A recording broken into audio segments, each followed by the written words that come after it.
여러분, 안녕하세요. 퇴직 후의 삶은 새로운 기회의 장이 될 수도 있지만, 동시에 조심해야 할 부분도 많습니다. 오늘 영상이 도움이 되셨다면, 구독과 좋아요, 알림 설정 부탁드릴게요. 특히 인간관계에서 잘못된 선택을 하면, 퇴직 후에 평온한 삶이 위태로워질 수 있습니다. 우리는 퇴직 후 여유로운 시간을 가지게 되지만, 그 시간을 어떻게 보내느냐에 따라 노후의 질이 크게 달라질 수 있습니다.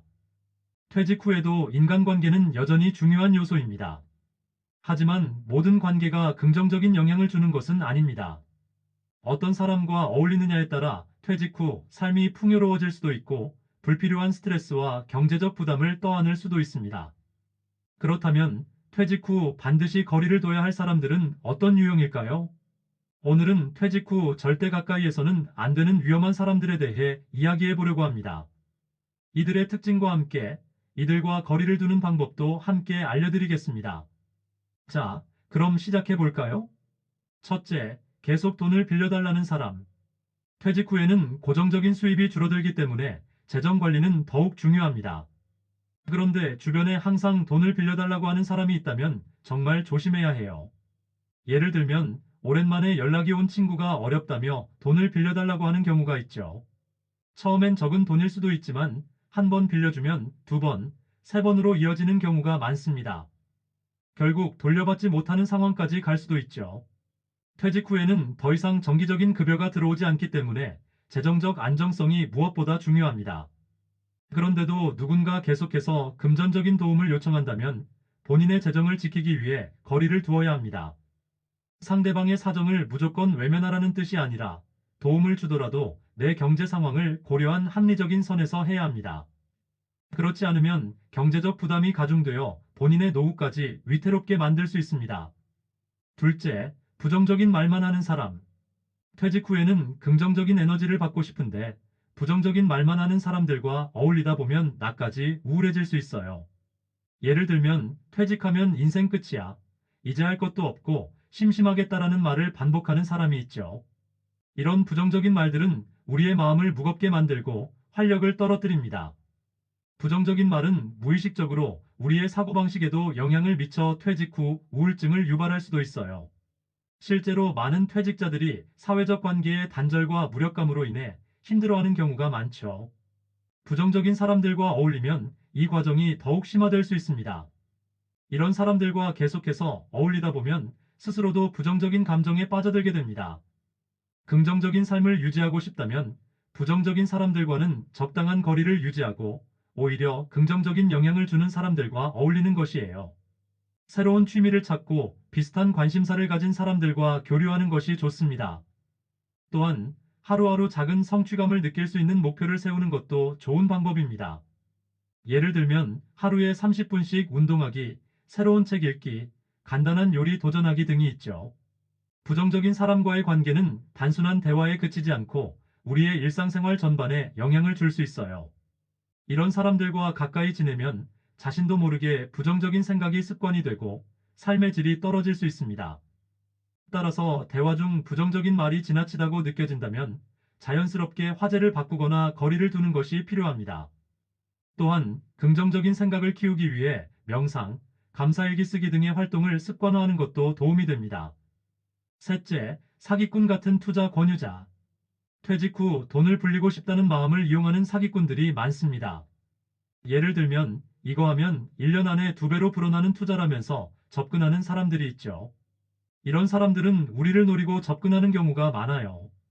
퇴직 후에는 안정적인 자산 관리가 필수적이지만 현실적으로 위험 없이 높은 수익을 보장하는 투자는 거의 없습니다.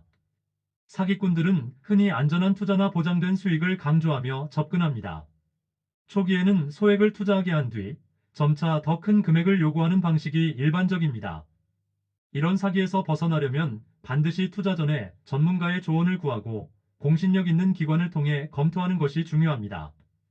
또한 투자에 대해 스스로 공부하고 시장의 흐름을 파악하는 것이 사기에 빠지지 않는 지름길입니다. 안정적인 노후를 위해서는 자산을 지키는 것이 우선이며, 검증되지 않은 투자처에 쉽게 현혹되지 않는 것이 중요합니다. 넷째, 끊임없이 비교하는 사람.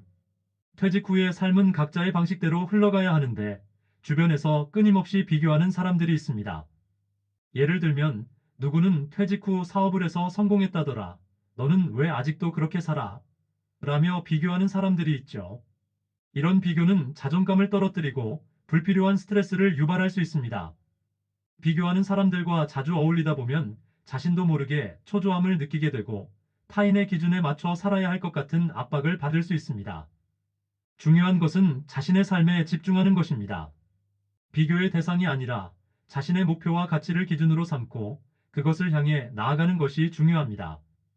해결책은 내 삶의 기준을 확실히 세우는 것입니다. 다른 사람의 성공 사례를 참고하는 것은 좋지만 그것이 나에게 부담이 되거나 스트레스를 주는 요소라면 과감하게 거리를 두는 것이 필요합니다. 또한 비교가 아닌 동기부여를 받을 수 있는 환경을 조성하는 것도 중요합니다. 예를 들어 긍정적인 에너지를 주는 사람들과 어울리고 자신만의 성취 목록을 만들고 관리하는 것이 도움이 됩니다. 다섯째, 무조건 의존하려는 사람. 퇴직 후에는 주변 사람들이 자신에게 의존하려는 경우가 많아질 수 있습니다. 예를 들면 가족들이 시간 많으시죠? 손주 좀 봐주세요라며 지속적으로 부탁하는 경우죠. 물론 가족을 돕는 것은 중요하지만 나 자신의 삶도 지켜야 합니다. 무조건적으로 의존하는 사람들은 자신의 책임을 회피하려는 경향이 있습니다. 처음에는 부담이 없을 수도 있지만 시간이 지나면서 점점 더 많은 요구를 받게 될 수 있습니다. 이러한 관계가 지속되면 본인의 자유와 삶의 질이 떨어지게 됩니다. 해결책은 본인의 시간과 에너지를 보호하는 것입니다. 적절한 선을 정하고 이 시간은 나를 위한 시간이라며 명확하게 의사 표현을 해야 합니다. 또한 도와줄 수 있는 부분과 그렇지 않은 부분을 구분하고 자신의 한계를 설정하는 것이 중요합니다. 여섯째, 헛된 꿈을 강요하는 사람. 퇴직 후에는 현실적인 계획을 세우는 것이 중요합니다. 그런데 이제 당신도 큰 사업 한번 해봐야지. 이거 투자하면 대박이야라며 무리한 도전을 강요하는 사람들이 있습니다. 준비 없이 시작하는 사업이나 투자는 큰 실패를 불러올 수 있어요. 이러한 사람들은 실패의 위험성을 고려하지 않고 무작정 긍정적인 이야기만 합니다. 하지만 현실적으로 퇴직 후에 자금과 체력, 정신적 여유는 한정적이기 때문에 신중해야 합니다. 해결책은 본인의 상황을 냉정하게 분석하는 것입니다. 새로운 도전이 나쁜 것은 아니지만 충분한 준비와 계획이 없다면 위험할 수 있습니다. 따라서 경제적, 정신적으로 감당할 수 있는 범위 내에서 새로운 일을 시도해야 합니다.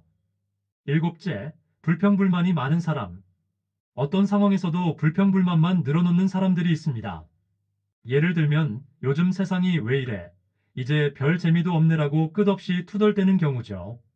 이런 부정적인 말들은 듣는 사람까지 지치게 만들고 퇴직 후에 활력을 떨어뜨릴 수 있습니다. 불평을 습관처럼 하는 사람들과 가까이 하면 자신도 모르게 부정적인 사고방식이 형성될 수 있습니다. 불만은 해결책 없이 계속 반복되기 때문에 문제를 해결하기보다는 오히려 스트레스를 가중시킵니다. 퇴직 후에는 삶을 긍정적으로 바라보고 작은 것에서 즐거움을 찾는 것이 더욱 중요해집니다. 해결책은 긍정적인 환경을 조성하는 것입니다. 불평하는 사람과 거리를 두고 밝고 희망적인 생각을 나눌 수 있는 사람들과 함께하는 것이 중요합니다. 또한 자신이 주도적으로 즐길 수 있는 취미를 갖는 것도 부정적인 영향을 줄이는 데 도움이 됩니다. 긍정적인 태도를 가진 사람들과 교류하고 스스로를 긍정적인 환경에 노출시키는 것이 중요합니다. 감사일기를 쓰거나 매일 좋은 일을 떠올리는 습관을 들이는 것도 도움이 될 수 있습니다. 여덟째, 험담을 즐기는 사람. 다른 사람의 단점을 꼬집고 뒤에서 나쁜 이야기를 하는 사람들은 결국 내 이야기 또한 험담의 대상이 될 가능성이 큽니다. 예를 들면 그 사람 원래 그런 사람이야라며 타인의 약점을 들춰내고 부풀리는 경우가 있죠. 이런 부정적인 대화는 감정적으로도 피로감을 줄 뿐만 아니라 인간관계를 망치는 주요 원인이 됩니다. 이런 사람들과 가까이 지내면 불필요한 갈등과 오해가 생길 가능성이 커집니다. 처음에는 단순한 이야기처럼 들릴 수도 있지만 결국에는 자신도 이러한 험담 문화에 휩쓸려서 부정적인 영향을 받을 수 있습니다. 또한 험담이 잦은 환경에서는 신뢰를 쌓기가 어렵고 결국 좋은 관계를 유지하기 힘들어집니다. 해결책은 이러한 대화에 휘말리지 않는 것입니다. 남을 험담하는 자리에서는 자리를 피하거나 대화 주제를 다른 방향으로 전환하는 것이 좋습니다. 또한 건설적이고 발전적인 대화를 할 수 있는 사람들과 교류하는 것이 정신 건강에도 도움이 됩니다. 긍정적인 분위기를 조성하고 건강한 인간관계를 유지하는 것이 중요합니다.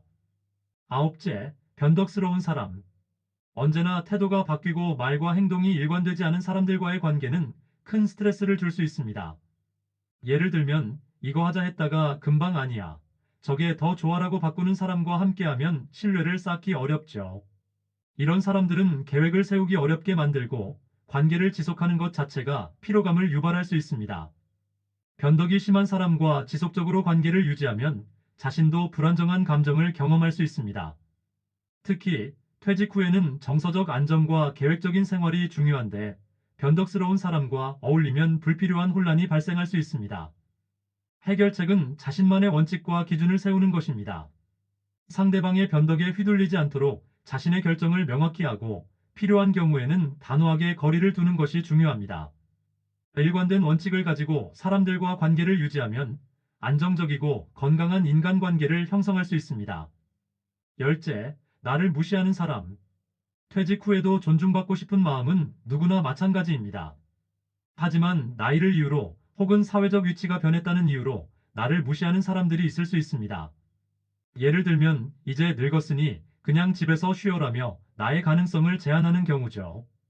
이런 말을 지속적으로 듣게 되면 자신감이 떨어지고 점점 더 소극적인 태도를 가지게 될 수 있습니다. 특히 퇴직 후에는 새로운 도전을 하거나 자신이 원하던 활동을 하며 의미 있는 삶을 살아야 하는데 주변에서 이를 방해하면 의욕이 꺾일 수 있습니다. 해결책은 나 자신을 존중하는 것입니다. 나를 무시하는 사람과는 거리를 두고 나를 있는 그대로 인정하고 응원해주는 사람들과 함께하는 것이 중요합니다. 또한 자신의 가치를 증명하기 위해 새로운 목표를 설정하고 지속적으로 성장하는 것이 도움이 됩니다.